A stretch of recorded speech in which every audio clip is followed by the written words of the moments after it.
Welcome back to the show. You know, late last week, we had a visitor stop by the studio all the way from the Scottish Islands, the Outer Hebrides, to be exact.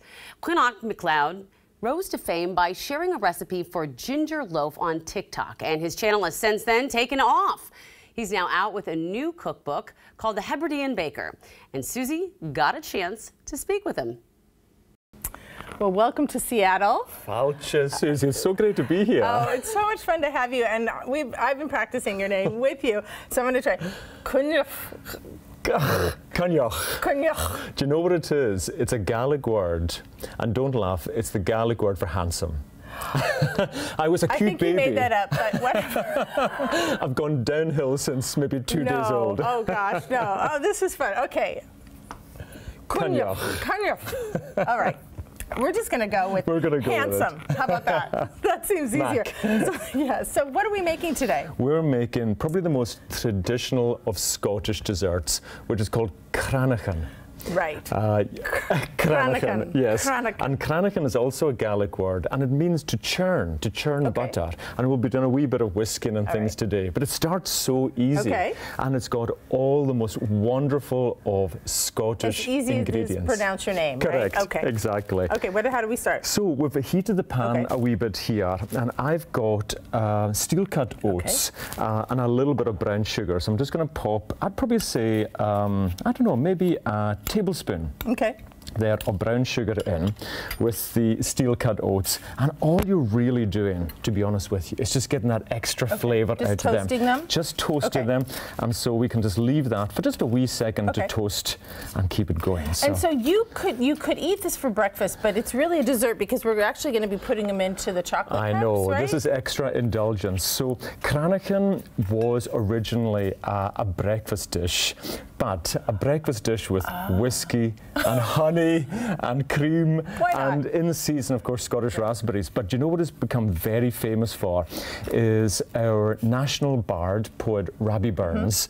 He has Burns Night in January. So after you've finished your haggis, neeps and tatties, this would be the best dessert. You'd have this Cranachan. Cranachan. I should have chosen a recipe that wasn't so difficult to say. That's okay. That's okay. Okay, so while these are toasting, what else do we need to get ready? So what we have here is, you call it whipping cream, I think, isn't it? Whipping cream. We call it double cream. Okay. And really we're just going to whisk that into, I like it to be soft peaks. Just so you get that real kind of luscious kind of flavor from the cream, because you're going to blend. Why not? Yeah, you're going to blend in some other flavors, because for Scotland, really, what can be more Scottish than whiskey, honey, raspberries, and the oats? So you go in there and keep those working. And this won't take too long at all. Do you know what this is great for? What? When you've got somebody coming to visit and you didn't know, or you forgot the dessert, and suddenly you've got maybe 3 or 4 minutes to whip up something that feels and tastes like it took hours to make. So it's really classic. So once the sugar seems to have settled and got together, you'll be able to take that off the heat, and normally you would let that cool, maybe just for a few minutes before you put it in. So once you see all the sugar kind of enveloped together. And I think you could even go higher on that. Let's go. All right. Woo! That's a little flying, no big deal. So is this pretty good to take off? I think that's absolutely perfect. So you put that into a bowl. I think we need a couple more minutes in this, but we're nearly there. Okay, so I'm going to just... So those will cool off. Yeah. And you can see this, you know, you really want it to be a kind of soft peak. So not completely done. Not completely done. So let's make sure that's nearly there. I know it's loud, but I think it'll be worth it. There you go. You can see it starting to come together now. This is the longest part of the whole recipe. So. And you use steel-cut oats. I love it. It's that extra crunch. It really makes a difference. It really does. I love it. We call them, here we go, I think we're ready here, I think.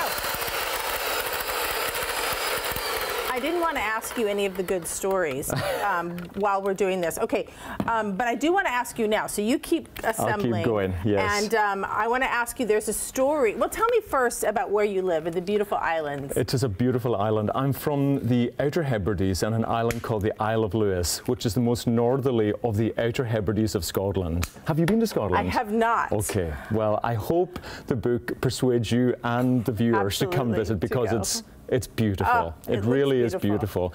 And in the book you'll see beautiful recipes, traditional Scottish recipes. We're just going to start crushing some raspberries in here. Do you want me to do that? Yeah, you crush the raspberries. Just crush them a little bit? Yeah, okay. You're trying to make a wee bit of a puree, but just a little bit of texture is good in that.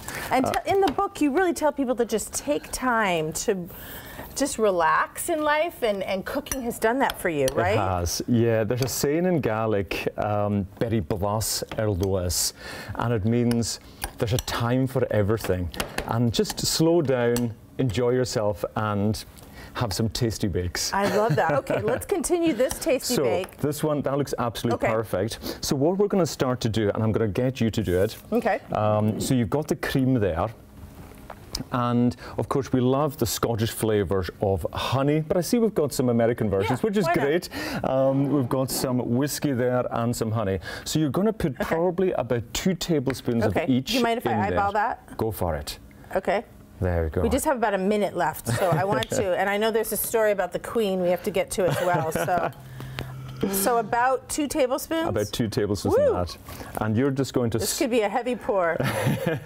So swirl that together. And while we do this, will you tell us the story of your father and the Queen? Well, there's a great story in the book of when my father met the Queen. And basically, the Queen broke down on the way to Balmoral, and my father bumped into her on the boat. On her yacht? On her yacht, the Royal Yacht Britannia. Okay. And simply what happened was the Queen and Princess Margaret were hanging off the side of the boat. My father offered them something to eat. They brought up the lobsters and the shellfish onto the boat, and the Queen basically had the best meal ever. Best meal? Yeah. With your father? These go in here? Yeah, they go in there. She sent him a letter to say how much they enjoyed the meal on the boat. And Susie, I think I might be the only person in the world that can say that my father gave the Queen crabs. I don't know what to say to that. I'm just not going to say anything. Now, we're out of time, but we want to say that so you would fill these, right? You absolutely fill those. Then you would sprinkle a little bit of that on top. Get a raspberry, just for a little bit of that. And they are just going to be the best little dessert for you and your friends. Look how quick that was to make. Oh, I love it. Isn't it delicious? And I love your story about your father. All right. Thank you so much. How fun is this? So much fun. Oh my gosh. Cannot wait to try some of these great recipes. Meantime, luckily, Susie got to tape that on Friday. And while she did, Cranachan shared his dessert recipe with us so that we could find it now on our website. You can just go check it out, make it, take a picture though, and share it because, again, we like to see what you make.